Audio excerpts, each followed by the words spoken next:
আপাতত বুদ্ধি করলো সবগুলা শিয়াল ঘেরা দাও, জঙ্গল ঘেরা দিয়া শিয়াল ধরো আর কান কাটে দাও। কান কাটবে সব শিয়ালের? না না না, যেই শিয়ালের কান আধা 4 আঙ্গুলের চাইতে বেশি, এই বড় শিয়ালের কানগুলা কাটে দাও। কাটা যখন শুরু হয়ে গেছে একটা ছোট্ট শিয়াল দৌড় মারছে। একজন জিজ্ঞেস করে, শিয়াল মিয়া তুমি দৌড়াও কেন? কয় যে কান কাটতেছে, জানেন না নতুন অভিযান শুরু হয়ে গেছে। বলে কান তো কাটতেছে, আইন তো বাচ্চা করে দিয়েছে 4 আঙ্গুলের বেশি হলে তার কান কাটে, তুমি দৌড়াও কেন? বলে আপনি জানেন না স্যার, যাবো না। শোনেন, যারা কাটতেছে এই বাহিনী, ওরা তো আগে কাটে তারপর মাপে।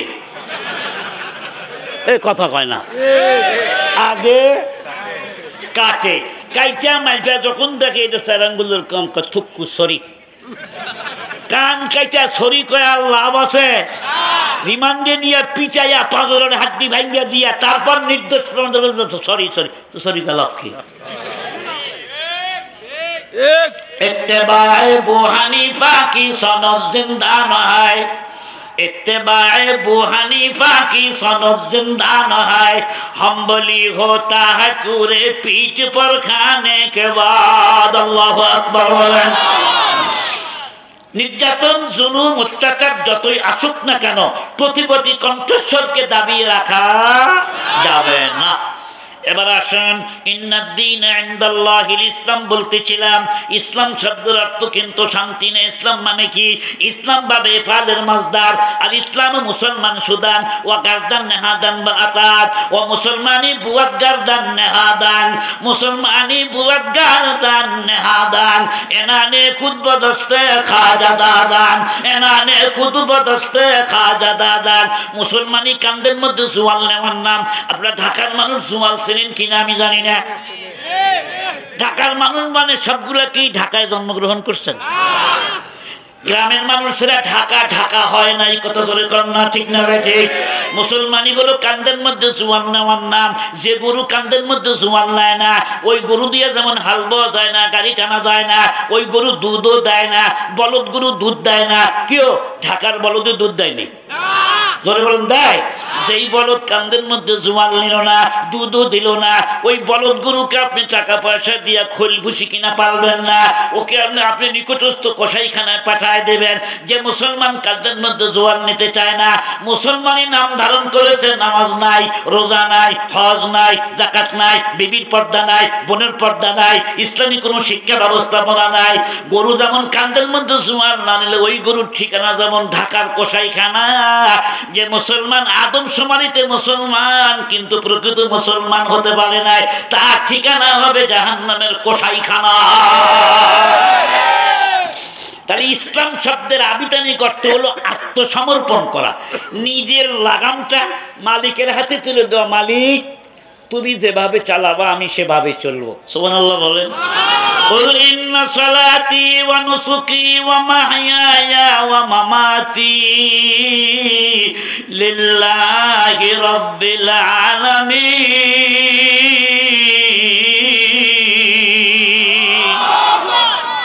এটা হলো ইসলামের তাৎপর্য। তো একজনের নিজের বেটিরে পড়তে দিয়েছে কলেজে, ভার্সিটিতে পড়ে, কলেজ পাস করছে। আব্বারে বলে, আব্বা আমি ভার্সিটিতে যাবো কেমনে? তা রিক্সা চলে যাবে। না আমি বড় লোকের কন্যা, কোটিপতির মাইয়া, আমি কেমনে যাই? আপনার তো কোটি কোটি টাকা, আমাকে একটা লেটেস্ট মডেলের প্রিমিয়াম গাড়ি কিনে দেয়। প্রিমিয়াম গাড়ি বাবা 40 লক্ষ টাকা দিয়ে প্রিমিয়াম গাড়ি একটা কিনে দিছে। তে মেয়ে বলে, আব্বু আমি তো ড্রাইভিং জানি না, আমার একটা ড্রাইভার রেখে দেন। ড্রাইভার তো রাখবো। বলে রাখেন, আগেই ড্রাইভার ঠিক করেন না, আমার কাছে ড্রাইভারের কোয়ালিফিকেশন কি হবে এটা জানি না। বলে কি কোয়ালিফিকেশন? বলে 1 নম্বর হতে হবে টল ফিগার। কি ফিগার? কথা কয় না ও। কি ফিগার? টল ফিগার মানে খাটো মানুষ। হ্যাঁ, তো আব্বা চিন্তা করলো যে বেটি কয় কি রে, এটা হে চালাইবো গাড়ি, তো এই টল ফিগারতে হেঁটে কি করতো? মা তুমি টল ফিগার বলে আপনি এটা বুঝতেন না? আমি বুঝতাম না মানে তোর জন্ম দেওয়া বুঝলাম। তোর জন্ম তো আমি দিছি, তুই হেঁটে আমি বুঝি না। তা আর কি বলে 2 নম্বর স্মার্ট হতে হবে। স্মার্ট হেঁটে আবার কি? বলে হ্যাঁ এটা বুঝুন না তো, এই জন্য তো কই তুই স্মার্ট টল ফিগার এইরকম ড্রাইভার দিয়া আচ্ছা ঠিক আছে খুঁজে লই, খুঁজে আনছে। হ্যাঁ স্মার্ট, টল ফিগার, স্মার্ট। তো পছন্দ হয়েছে তোমার? হ্যাঁ পছন্দ হয়েছে। তো এখন জিগায় ড্রাইভার ভাড়া তোমার নামটা জানো কি? আমার নাম ইসলাম। কি না? কথা কয় না। নামটা ভালো না? তাসলিমা নাসরিনের নামও তো খারাপ না, তাসলিমা। ইয়া আইয়ুহাল্লাযীনা আমানু সাল্লু আলাইহি ওয়া সাল্লিমু তাসলিমা। কত সুন্দর নাম, কিন্তু শয়তানের খালা আম্মা। কত সুন্দর নাম, কিন্তু শয়তানের নানি শাশুড়ি। কত সুন্দর নাম, এখন বেডি একা একা ভারতে বসে থাকে। একদিন আগে কবিতা লিখছে, একা একা ভালো লাগে না, তোমরা আসো আমার কাছে। দাওয়াত দেয়, তাই বুড়ি তোর দাওয়াতে যায় কেনা? তোর আমরা যখন টান টান ছিল তখন ওই সমস্ত লুচ্চা মানুষ তোদের কাছে যাইতো না? হয় ওরা শিক্ষিত, যার চরিত্র নাই, তার শিক্ষার কোনো মূল্য নাই। তোর কথা কর না, ঠিক না বেঠে? ওয়াল্লাযীনা হুম লিফুরুজিহিম হাফিজুন ইল্লা আলা আজওয়াজিহিম আও মা মালাকাত আইমানুহুম ফাইন্নাহুম গায়রু মালুমিন। আল্লাহু আকবার বলেন। আচ্ছা ড্রাইভার সাহেব, তোমার নামটা কি কইল? বলে আমার নাম ইসলাম। তো আমার মেয়ের নাম তো শুনলা না, যে প্যাসেঞ্জার তার নাম কি জানো? বলে জানি না তো। বলে আমার মেয়ের নাম হলো শান্তি বিবি। কি বিবি? জোরে কর না মেয়া। ঠিকই আছে, তো আমি ইসলাম আরে বেডি হলো শান্তি। সমস্যা নাই। 3 মাস পরে ইসলামও নাই। তো ইসলাম আর শান্তি যখন হারায় গেছে, টেলিফোন করছে থানায়, ওসি সাহেব আমার শান্তি যে নাই। বলে আপনার শান্তি কই গেছে? বলে তা তো জানেন না, এই জন্য তো আপনাকে জানাইলাম। তো বললো যে তো আপনার ড্রাইভার কই? তো বলে ড্রাইভার তো নাই। বলে ড্রাইভারের নাম কি? বলে ড্রাইভারের নাম ইসলাম। বলে ঠিকই আছে, তো ইসলাম যেখানে যাবে শান্তি তো কথা কয় না ও। তো এই খবর পাইয়া এলাকার দুষ্ট বলাবান নামাজ টামাজ কিছু মনে পড়ে না, খেলাফতও করে না, জামাতও করে না, তবলিগে তো যায় না, সাত গ্রুপও না, জোবাইর গ্রুপও না, ও নামাজই পড়ে না। এবার এইরকম কিছু বখাটে বলাবান মিছিল করতেছে। কি মিছিল? লিল্লাহি তাকবীর, আল্লাহু আকবার। তারপরে কি কয় জানেন? ইসলাম নাই, শান্তি নাই। ইসলাম আছে যেখানে, শান্তি আছে সেখানে। তুই ইমাম সাহেব বেটা দৌড় দিয়ে এসে কয়, কিও আসসালামু আলাইকুম, চা খাইবানি তোমরা? মিষ্টি খাইবানি? আরে তোমরা কবে থেকে বলো হলো সরমরের পিড়ির মুড়ি দিয়েছো নি তোমরা? কোরআন না বুঝলে তো পাগল হয়েন না। বলে কি তো কি তোমরা মিছিল করতেছো ইসলামের পক্ষে, ব্যাপারটা কি? কথা আগে হুন্নালাম না, আমরা কি কই আমার কথাটা হুন্নালাম না। বলে কি কথা? ইসলাম যেখানে, শান্তি তো সেখানেই থাকবে। ইসলাম মানো না কেন মেয়া? আমরা ইসলাম মানতাম না। তো মিছিল করতেছে। বলে হুজুর মিছিলের শানে নজরুল আছে। কি শানে নজরুল? বলে মাকবার সাহেবের মিয়া শান্তি বিবি 3 মাস আগে একটা ড্রাইভার ঠিক করছিল, ইসলাম নামক ড্রাইভার। ইসলামও নাই, শান্তিও নাই। ইমাম সাহেব আস্তাগফিরুল্লাহ নাউজুবিল্লাহ তোরা বুঝি এই জন্য মিছিল করার। মুসলমান বন্ধুরা আমার, ইসলাম মানে শান্তি না, ইসলাম মানলে শান্তি। এবার বলুন, ইসলাম মানে শান্তি না ইসলাম মানলে শান্তি? ইসলাম মানার জন্য 100% মানার জন্য আমি 16 আনা রেডি। কোন কোন ভাইয়ের নিয়ত আছে ইসলাম 16 আনা মানতে চাই? হাত ওঠান। নারায়ে তাকবীর। কথা একটা মনে পড়ছে, কমনি কষ্ট হবে না আপনাদের? এ ভাই, ওষুধ কেনার সময় ওষুধের গায়ে কি তারিখ লেখা থাকে না? এক্সপায়ার ডেট, কতদিন পর্যন্ত ওষুধটা খাওয়া যাবে, তৈরির তারিখ আর মেয়াদ উত্তীর্ণ তারিখ লেখা থাকে। আচ্ছা, আপনি যদি এই চোখ দিয়ে দেখেন যে ওখানে মেয়াদ পার হয়ে গেছে, ওই ওষুধ আপনি কিনবেন নি কেন? কিনলে অসুবিধা কি? ওটা খাইলে ওষুধ ভালো হবো না ওষুধ বাড়বে?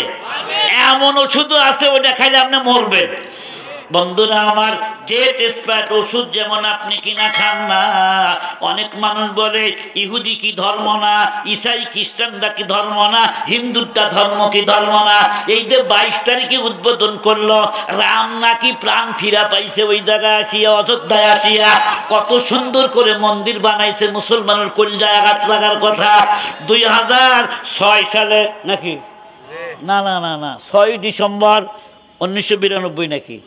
বাবরি মসজিদ শহীদ হলো 1992 সাল আমাদের মরহুম শেখুল আলী সাহেব বাবুল অযোধ্যার দিকে একটা গণমিছিল ওই লং মার্চের ডাক দিয়েছিলেন, মনে আছে আপনাদের? তাম দুনিয়ার যত হিন্দু আছে সমর্থন দিয়েছিল। বন্ধুরা আমার, ওরা মুসলমানদের কলিজার টুকরা যে মসজিদটা ওরা ভাঙ্গা ফেলাইলো, সেই জায়গার মধ্যে মসজিদ বানাইছে তারা। বন্ধুরা আমার, খুব ভালো করে মনে রাখবেন, এই খবর মুসলমানদের জন্য শুধু কোনো খবর নয়। আমরা বাংলাদেশের কোনো মন্দির ভাঙতে গেছি? ভাঙতে গেছে, আমরা কোনদিন ভাঙবো না। লা ইকরাহা ফিদ্দীন, ক্বাদ তাবায়্যানার রুশদু মিনাল গায়। আল্লাহু আকবার বলেন। এ বন্ধুরা রে আমার, শুনুন শুনুন শুনুন, ওরা মন্দির ভাঙা মসজিদ বানাইছে, আমরা মন্দির ভাঙতে যাব না। তার কারণ তারা বলে হিন্দুর ধর্মকে ধর্ম না, খ্রিস্টানের ধর্মকে ধর্ম না। আমি বলি শোনো শোনো শোনো, সূর্য উঠলে যেমন নক্ষত্রের কোনো প্রয়োজন পড়ে না, ডেট এক্সপার্ট ওষুধ যেমন মানুষ কিনা খায় না। কেন খায় না? ডেট এক্সপার্ট ওষুধ খাইলে মানুষ মারা যাবে। খ্রিস্টান ধর্মের ডেট ফেল, জোরে কান কি ফেল? খ্রিস্টান ধর্মের ডেট ফেল, ইহুদি ধর্মের ডেট ফেল, হিন্দু ধর্মের ডেট ফেল। ডেট ফেল ওষুধ যেমন মানুষ কিনা খায় না, আমরা মুসলমান আমরা ডেট ফেল ওয়ালা ধর্ম মানি না। নাম্বার 2, সূর্য উঠলে যেমন চন্দ্রের কোনো প্রয়োজন নাই, নক্ষত্রের কোনো প্রয়োজন নাই। আমার নবী যখন দুনিয়ার বুকে আসছে, এর নবীর 40 বছর বয়সে নবুয়তি পাইলেন। ওই দিন থেকে নিয়ে কিয়ামত পর্যন্ত নবীর নবুয়তি পিরিয়ড চালু থাকবে। সূর্য উঠলে যেমন চাঁদের দরকার নাই, ইসলাম যখন পাইছি আর ইহুদি খ্রিস্টানের ধর্মের দরকার নাই। এমন ধর্ম পাইয়া আপনারা খুশি না বেজার? খুশির চোটে মায়ের ধরে মারে মুসলমান। কি খুশি হয়েছে, বউ পায়া এত খুশি হয়েছে মারে পিটায়। এরকম মা পিটা না ছেলে ফেলে আসনা নাই। এটা কি ইসলামের বিধান? ইসলাম মানলে শান্তি, না মানলে অশান্তি। একটা উদাহরণ কয়েক মিনিটে দিয়ে আমি শেষ করে দোয়া করব। বাচ্চা মামুনের দরবারে কিন্তু বসে আছে হুজুর, কথাটা মনে আসেনি? যদি আমি বললে যাই একটু স্মরণ করায় দিন। একটু চা খাওয়াবেন অল্প দিয়ে। মুসলমান বন্ধুরা আমার, এক ছেলে এই ভার্সিটিতে পড়ে, লেখাপড়া শেষ যখন করছে, বাইরে আমার একজন আলেম মানুষ বসে আছে চেয়ার পেরে, সিলেটে এই হবিগঞ্জে, বেশি দূর না, হবিগঞ্জ।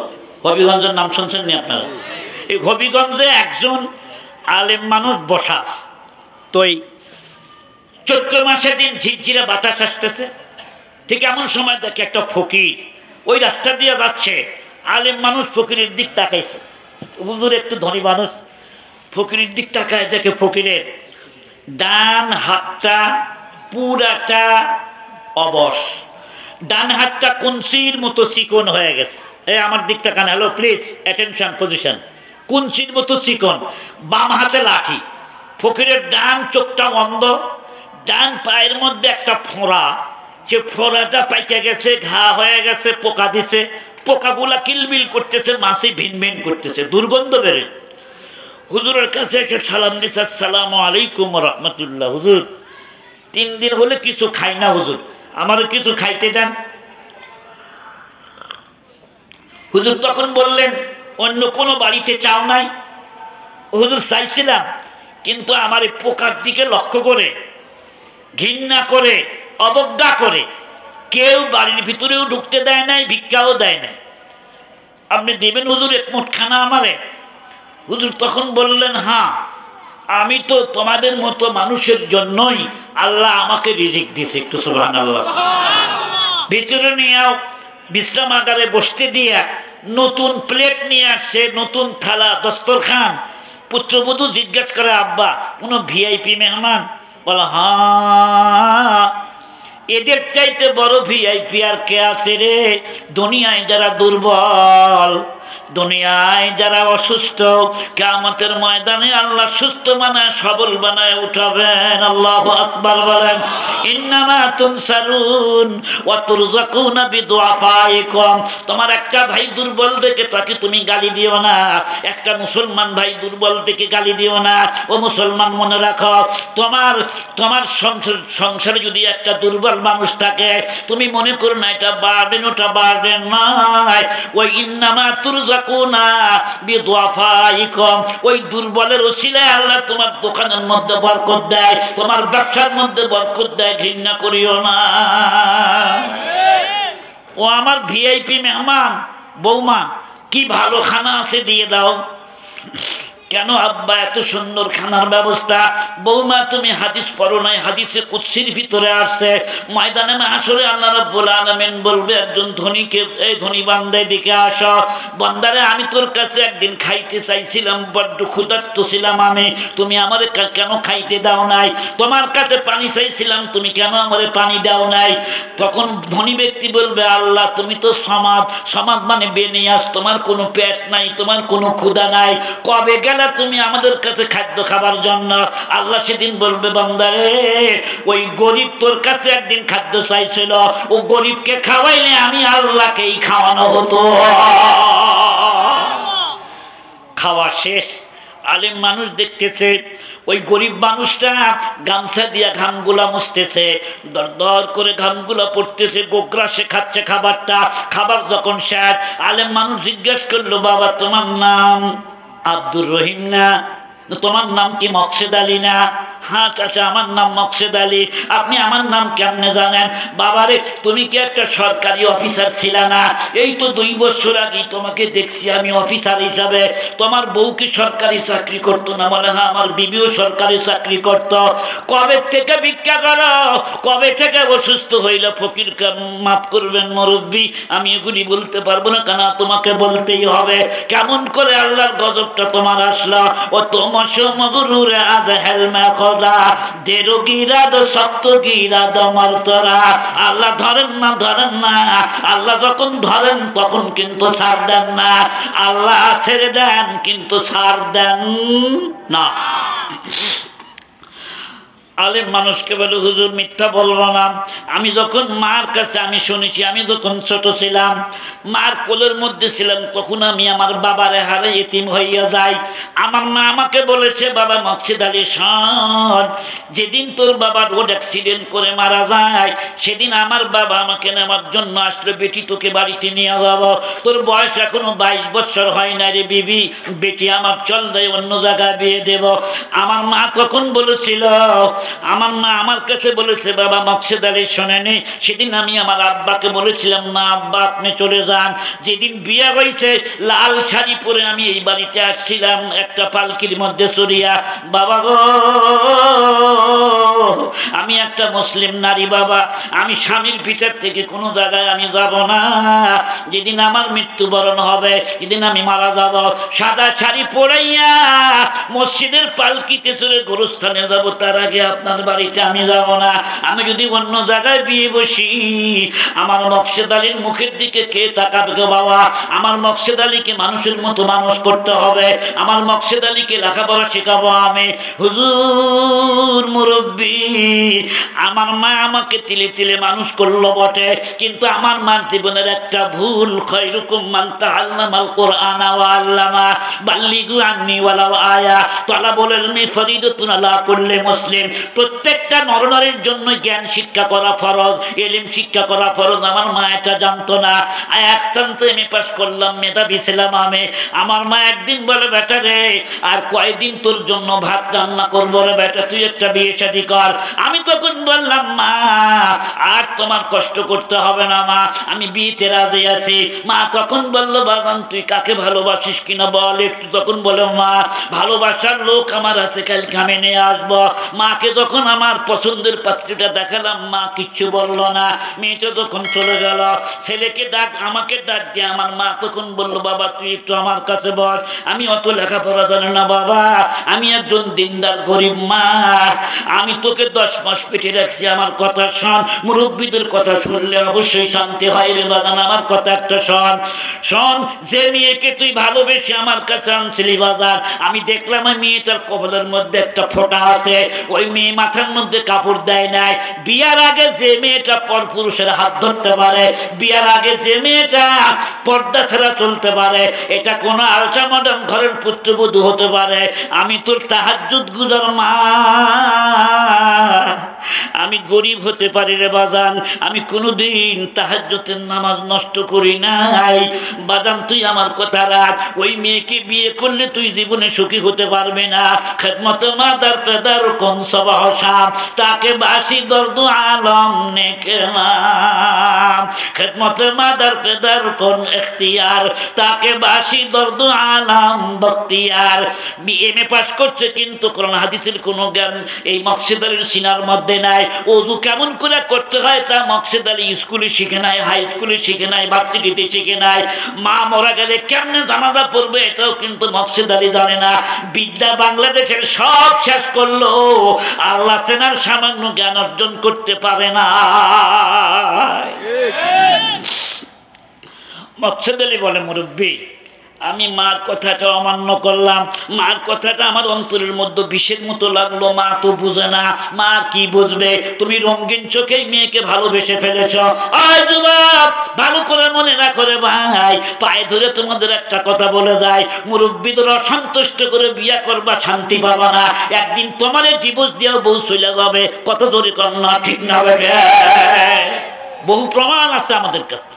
তারপর কি হলো বলে, মুরব্বী আমি আমার বান্ধবীকে বিয়ে করলাম, কাজী অফিসে গেলাম, মাকে বললাম না, বাবা তো পৃথিবীতে নাই। লাল শাড়ি পরাই আমার বউ নিয়ে যখন বাসার দিকে আসতেছি, আমার জনম দুঃখিনী মা একটা লাঠি হাতে দরজায় দাঁড়ায়ছিল। আমাদের দিকে লক্ষ্য করে মা বুঝতে পারলো আমি অবাধ্য সন্তান। মা কিচ্ছু বলল না, মা প্রতিবাদ করলো না। মার মনের মধ্যে জখম লেগে গেছে, মার কলিজার মধ্যে তীরের আঘাত লাগিয়ে গেছে। আমার মা রাগ করে বড় ঘরে যায়, শুয়ে কাঁদতে আরম্ভ করলো। আমি হতভাগা ছেলে, এমএ পাস করছি কিন্তু আসল জ্ঞান অর্জন করতে পারি নাই। রসুল বলেছেন তোমার মা বাবার মুখ হলো মক্কা মদিনা। হুজুর আমি যখন বাড়িতে বউ নিয়ে ঢুকলাম, আমার আজকে আনন্দ, আজ আমার বাসর সজ্জা হবে এই বাড়িতে। আমার মা কাছে গেলাম না আমি, আমার জীবনে 1-2 নম্বর ভুল। আমি যদি এই সময় যা মার পিছে পিছে যাইয়া মার পাও দুটো জোড়ায় ধরে বলতাম মা ভুল করেছি আমি। মার মন যতই কঠোর হোক না কেন, কোনো সন্তান যদি মা বাবার পা ধরে কাঁদতে পারে, মা বাবা যদি দেখে তোমার চোখে পানির ফোঁটা, খোদার কসম করে বলতে পারি ওই মা বাবা তোমারে মাফ না করে পারে না। আমার আল্লাহ বলে, বান্দারে লা তাকনাতু মির রাহমাতিল্লাহ, তোর গুনাহ যদি পাহাড় পরিমাণে হয়ে যায় তুই আমার কাছে মাফ চা। তোর মা বাবার চাইতে লক্ষ কোটি গুণ বেশি দয়া হলো আমি মাওলার মধ্যে। এই জন্য আমরা গুনাহ হয়ে গেলে আমরা নিরাশ হব না, আল্লাহর কাছে মাফ চাইলে আল্লাহ জীবনের গুনাহ মাফ করে দিবে। সারা রাত কেটে গেল। 10টার সময় বউ বলল খানা পিনার অবস্থাটা কি? আমি তখন বললাম 2 প্যাকেট বিরিয়ানি অর্ডার দিলাম মোবাইলে। 2 প্যাকেট বিরিয়ানি আসলো। বাড়ির মধ্যে মানুষ কয়জন? কথা বল, ছোট ভাইয়ের একটু উত্তর দাও, কয়জন? 3 জন মানুষ। অর্ডার দিলাম 2 প্যাকেট বিরিয়ানি। আমি কেমন অমানুষ, আমরা স্বামী স্ত্রী 2 জনে আনন্দের দিনে বিরিয়ানি খাইয়া রাত পোহায় দিলাম। হুজুর মনে হয় আমার মা ওই দিন সারা রাত বুঝি ঘুমায় নাই। আমার মা বুঝি কান্দে কান্দে একটা কথা বলেছে, বাবা মকসেদ আলী যেদিন তোমার কেউ ছিল না সেদিন ছিলাম আমি, যেদিন তোমার কেউ ছিল না সেদিন ছিলাম আমি। আজকে তুমি বউ পেয়েছো, পার হয়েছি আমি। আতার রাজুলু ইমরাতাহু আক্কা উম্মাহু ওয়া আদনা সাদিকাহু। কিয়ামতের অন্যতম আলামত মানুষ বইয়ের কথা শুনবে, মারে কষ্ট দেবে, বাবাকে দূরে রাখবে। রাত পোহায় গেল, আমরা অফিসে চলে গেলাম। দিন পর ভালোই চলতেছিল। একদিন আমার বিবি আমারে ডাক দেখা, প্রাণের স্বামী আমার, এত সুন্দর বাড়ির মধ্যে বুড়া মানুষ মানায় না, এটা বার্ডেন, এটা বোঝা, এটাকে বাড়ির থেকে বের করে দিতে হবে। আমি বলি ছোট ভাইরে, আব্বা আম্মাকে জিন্দিগিতে বার্ডেন মনে করবো না, বোঝা মনে করবো না। আমি খোদার নামের কসম করে বলতে পারি ওই বুড়া মা বাপ বেঁচে আছে দিকে তোমার ওই বাড়িটা এত সুন্দর দেখা যায়। আমি খোদার কসম করে বলতে পারি, নিজের অভিজ্ঞতা দিয়ে বলতে পারি। আমার গ্রামের বাড়িতে যতদিন আব্বা আম্মা বেঁচে ছিল, আমার বাড়িটা পরিপাটি ছিল। বন্ধুরা আমার, যতদিন বেঁচে ছিল বাড়ির সৌন্দর্যতা ছিল। মা বাপরে হারাইছি, বাড়ির মধ্যে ঢুকলে ভূতের বাড়ির মতো মনে হয়। আমি তোমাদেরকে বলে যাই, বুড়া হয়েছে দেখে তার দাম কমে যায় নাই, বাপ মা যত বুড়া হবে দাম তত বাড়তে থাকবে। তোমার আব্বা আমার মুখ হলো মক্কা মদিনা, ওই বুড়া মা বাপ বাড়িতে আছে দিকে রাত 3টার সময় তুমি ঘুমায় থাকো, আর তোমার 80 বছরের বুড়া বাপ ঠান্ডা পানিতে ওযু বানায় 2 রাকাত নামাজ পড়ে আল্লাহর কাছে হাত তুলে বলে, আল্লাহ আল্লাহ আমার ছেলে বড় দুষ্ট ছেলে, আল্লাহ তুমি তারে মাফ করে দাও, আল্লাহ ছেলের সংসারের মধ্যে শান্তি দিয়ে দাও।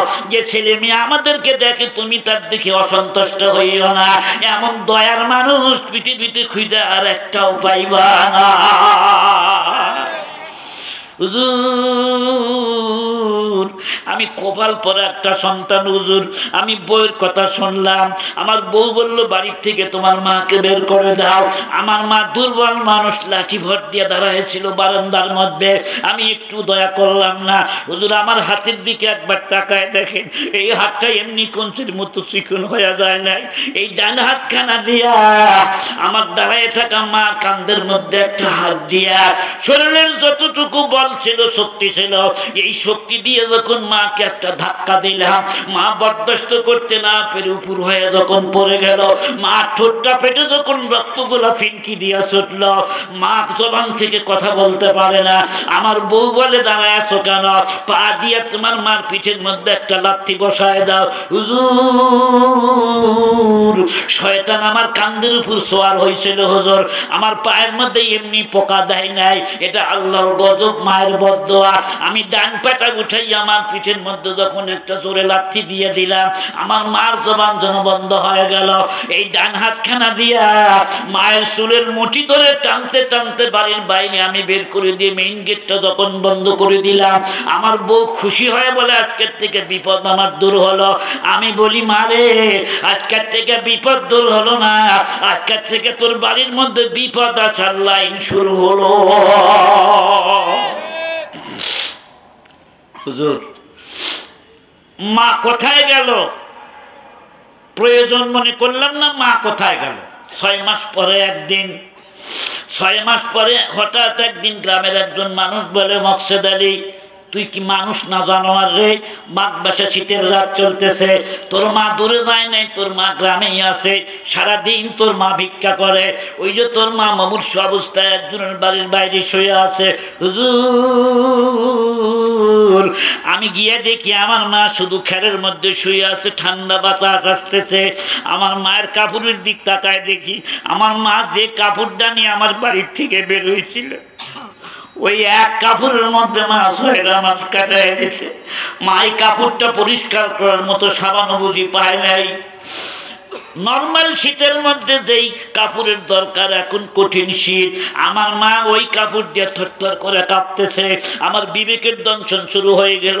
আমি দৌড় দিয়ে গিয়ে মার কদমে পড়ে বললাম, মা চলো যাই, তোমারে বাসায় নিয়ে যাই গো মা, বউ ছাড়বো তোমারে ছাড়বো না। কিন্তু হুজুর আমার কপাল পরা, আমার মায়ের পায়ে হাত দিয়ে দেখি আমার মার 2টা পা বরফের মতো ঠান্ডা হয়ে গেছে। আমি দৌড় দিয়ে গিয়ে আমার বুকে হাত দিয়ে দেখি মার হৃৎপিণ্ডের স্পন্দন আর নাই, মার অভিমানী প্রাণ পাখিটা আল্লাহর কাছে চলে গেছে। মারে কবর দিয়ে এসে শুয়ে আসি। ঘুমের থেকে উঠেই যখন অফিসে আমরা গেলাম, বিনা নোটিশে বিনা কারণে 2 জনের চাকরি আমার শেয়ার। জবান করে বলুন তো রিজিকের মালিক কে? ওয়া মা মিন দাব্বাতিন ফিল আরদি ইল্লা আলাল্লাহি রিজকুহা ওয়া ইয়ালামু মুস্তাকাররাহা ওয়া মুস্তাওদাআহা কুল্লুন ফি কিতাবিন মুবিন। পরের দিন রাত্রে ঘুমের থেকে উঠে দেখি ডান হাত আমার অবশ, নাড়াইতে পারি না, ডান পাটা অবশ, ডান চোখে কিচ্ছু দেখি না। বিবিকে বললাম, দেখ তো কি হইল আমার। চিকিৎসা আরম্ভ হয়ে গেল। 7 দিন না ঘুরতে পায়ের মধ্যে একটা ফোঁড়া বের হলো, এই ফোঁড়া পেকে গেল। চিকিৎসা চললো, ব্যাংকের সব টাকা আমার শেষ। বাপের বাড়ির জায়গা বিক্রি করে ইন্ডিয়ায় গেলাম চিকিৎসার জন্য। পরীক্ষা নিরীক্ষা করে মাদ্রাজের ডাক্তাররা বলে না, তোমার এই পা কোনোদিন ভালো হবে না, কাটা দিলে এটা আবার উপরের দিকে যাবে, আমরা চিকিৎসা করতে পারবো না। হুজুর আপনি আলেম মানুষ। আমি বউ নিয়ে যখন দেশে ফিরে আসলাম, আমি একদিন শুয়ে আছি গাছতলায়, বাড়ি তো আমার নাই, খাই ভিক্ষা করে খাওয়ার সিদ্ধান্ত নিলাম। আমার বিবি আমাকে রেখে যখন চলে যাচ্ছে, আমি তোর বললাম বিবি কই যাও? বলে আমার চোখ যেদিকে যায় সেদিকে যাব। বলে একটু দাঁড়ারে বিবি, তুই আমার তোর জন্য এত কিছু আমার হলো। বউ তখন বলে না, ওই নীতিবাক্য শুনে আমার লাভ নাই, আমার জীবন আছে, আমার যৌবন আছে। তখন আমি বিবিকে বললাম, বিবি তোর পেটে যদি একটা বাচ্চা হতো, একটা অসুস্থ বাচ্চা, তুই একটু জবাব দিয়ে না। আর যদি আমার জনম দুঃখিনী মা বেঁচে থাকতো, এই রকম অসুস্থ সন্তানকে রেখে কোনো মা কি যাইতে পারত? এই জন্য তামাম দুনিয়ার সব মানুষ মানুষকে ভালোবাসে স্বার্থের জন্য, বিনা স্বার্থে ভালোবাসে দুইজন, একজন হলে আল্লাহ আর একজন হলো আমাদের মা।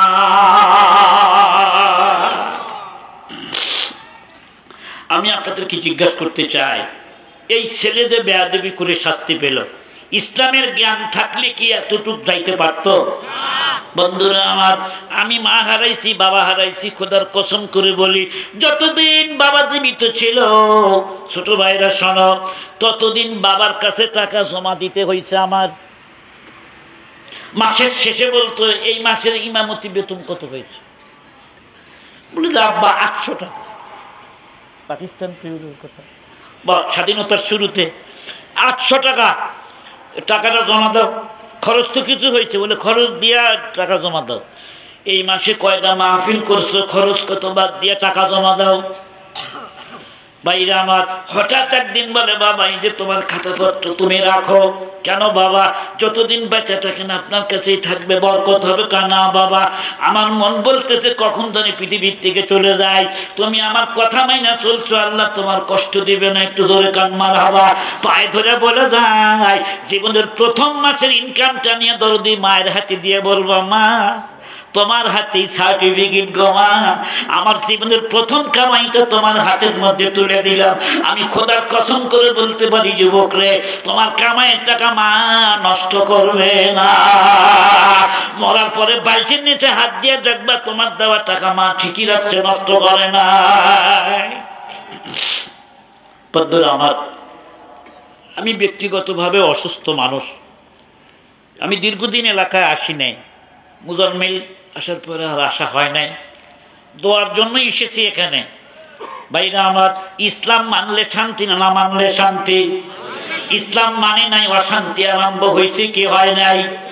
ভাইরা আমার, এবার আসুন, ইসলাম যদি আমরা মেনে চলতে পারি, দুনিয়া শান্তি, আখিরাতে শান্তি। বাদশা জিজ্ঞাসা করতেছে, হুজুর এবার বলেন এমন কি জিনিস আছে যে জিনিসটা আল্লাহর কাছে নাই? হুজুর তখন বলে, আপনি আলেম মানুষ, আপনাকে কি বলতে হবে? আপনি কি সূরা ইখলাসটা পড়েন নাই? বলে হ্যাঁ, সূরা ইখলাস তো পড়েছি। তারপরে আরো আয়াত কি পড়েন নাই? লাম ইয়াত্তাখিযু ওয়ালাদা। আপনারা সবাই বলেন, কুল হুয়াল্লাহু আহাদ আল্লাহুস সামাদ লাম ইয়ালিদ ওয়া লাম ইউলাদ ওয়া লাম ইয়াকুল লাহু কুফুয়ান আহাদ। জবান খুলে বলুন তো, আল্লাহর কি ছেলে মেয়ে আছে? আমার কাছে এমন জিনিস আছে যেটা আল্লাহর কাছে নাই। আমার কাছে ছেলে আছে, মেয়ে আছে, আল্লাহর ছেলেও নাই, মেয়েও নাই। জোরে কোন মারহাবা। হুজুরের মাথায় বুদ্ধি আসেনি? কথা বলেন, আসেনি?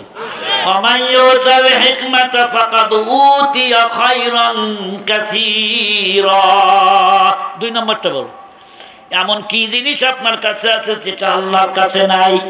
আল্লাহ সৃষ্টি করে নাই, সবই তো আল্লাহ বানাইছে। আপনার কাছে কি জিনিস আছে যে জিনিস আল্লাহ বানায় নাই? আপনি হাফেজ সাহেব, আপনাকে তো আল্লাহ বানাইছে। আপনাকে কে বানাইছে? জোরে কর না, কে বানাইছে?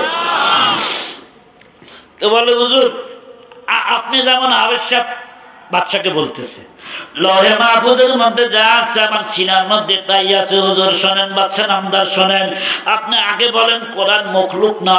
মখলুক কি মখলুক না? বলে না, কোরআন তো মখলুক না। বলে আমার কাছে 30 পারা কোরআন শরীফ আছে, আমি হলাম হাফেজে কোরআন। আর এমন জিনিস আমার কাছে আছে যেটা আল্লাহ বানায় নাই। কোরআন শরীফ আল্লাহ বানায় না, এটা আল্লাহর জাতের একটা সিফত, আল্লাহ পাকের একটা গুণ। আল্লাহ যতদিন আল্লাহর কালাম ততদিন ধরে কথা না, ঠিক না বেঠে? আহমদ বিন হাম্বল এই কথা বলার কারণে তো কোরআন যে মখলুক না, মুতাজিলাদের বিরুদ্ধে ফতুয়া দিয়েই তো জেল কাটতে হইল। চাবুকের বাড়ি পড়ছে পিঠের উপরে। তুমি বলো ফতুয়া উল্টাও, তুমি বলো কোরআন মখলুক, কোরআন আল্লাহ বানাইছে। বলে না, আমি মরে যাবো, এ কথা বলতে পারবো না। কোরআন শরীফ আল্লাহ বানাইছে না, আল্লাহর কালাম। সবাই বলেন কার কালাম? আচ্ছা বুঝলাম। নাম্বার 3, তুমি নাকি ফেতনাকে ভালোবাসো। বলে হ্যাঁ, ফেতনাকে ভালোবাসি আমি। ফেতনা কেন ভালোবাসি? কোরআন শরীফের মধ্যে আল্লাহ বলেছেন, ইন্নামা আমওয়ালুকুম ওয়া আওলাদুকুম ফিতনা। আল্লাহু আকবার। তোমাদের মাল, তোমাদের সন্তান তোমাদের জন্য পরীক্ষার বস্তু, এটা হলো ফিতনা। রাসূল যখন ভালোবেসেছেন, আমি কেন ভালোবাসবো না? রাসূল তো সন্তানদেরকে, ছোট বাচ্চাদের গালে চুমা দিতেন। সুবহানাল্লাহ। কয়টা এলো? 4 নাম্বার, তুমি না হক, তুমি কেন না হককে পছন্দ করো না? হক তো সকলকে পছন্দ করতে হয়। বলে হক মানে যেমন সত্য, মহাসত্য হলো মানুষের মৃত্যু। মৃত্যুর চাইতে বড় সত্য জিনিস আর কিছুই নাই। তার কারণ নাস্তিকও বিশ্বাস করে মরা লাগবে, কতক্ষণ না, ঠিক না ঠিক? বেনামাজি বিশ্বাস করে মরা লাগবে। কাজে আমি মৃত্যুকে পছন্দ করি না। নাম্বার 5, না দেখে তুমি কেন সাক্ষী দিতে যাও? বলে এ কাম আমি করবো কেন, আপনিও করেন। তামাম দুনিয়ার প্রায় 200 কোটি মুসলমান বলে লা ইলাহা ইল্লাল্লাহ, লা ইলাহা ইল্লাল্লাহ। সভাপতি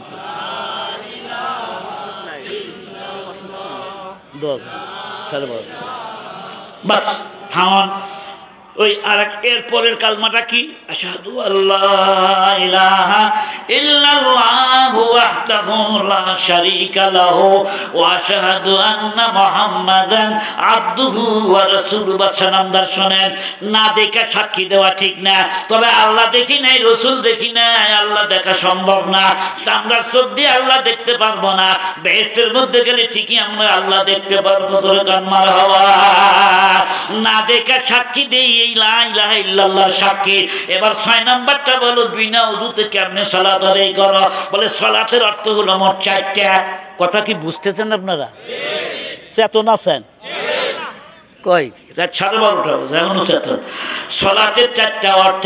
সালাত মানে দরুদ শরীফ, সালাত মানে ইস্তেগফার, সালাত মানে তাসবিহ, সালাত মানে নামাজ। হুজুর আমি বিনা ওযুতে নামাজ পড়ি না, তবে বিনা ওযুতে সুবহানাল্লাহ বলি, বিনা ওযুতে আলহামদুলিল্লাহ বলি, বিনা ওযুতে দরুদ শরীফ পাঠ করি। বাদশা খুশি হয়ে বলে, হুজুর এবার বলেন কি জন্য আমার দরবারে আসছেন? আপনি বেবাগে কথাগুলা কেন মিনারের মধ্যে দাঁড়ায় ঘোষণা দিলেন? আপনি কি জানেন না এটা ইসলামের রাষ্ট্র? বলে আমি জানি। এই কথা না বললে আপনার দরবার পর্যন্ত আসতে পারতাম না। আপনার বেয়াদব দারোয়ানকে বলেন যে কোনো মুহূর্তে একটা মানুষ বিপদে পড়ে আপনার দরবারে আসতে পারে। 7 দিন চেষ্টা করছি, আসতে পারি নাই। বাদশাহ মামুনুর রশিদ একজন আলেমের কথা আইন জারি করে দিল, আজকের থেকে কোনো বিপদগ্রস্ত লোক আসলে সাথে সাথে দরবারে পাঠাইবা। আলেম দ্বারা কি হয়?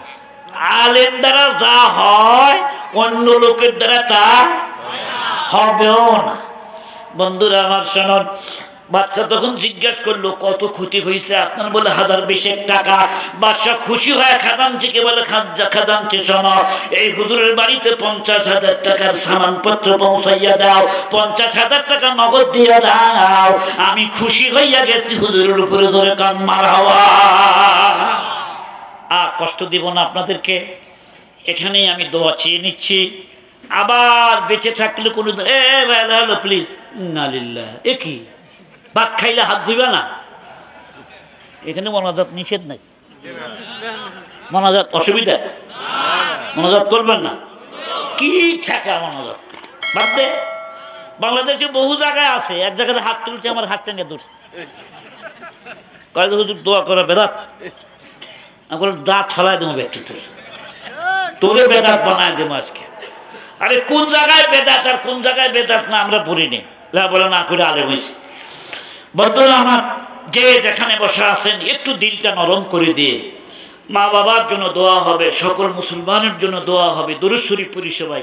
আল্লাহুম্মা সাল্লি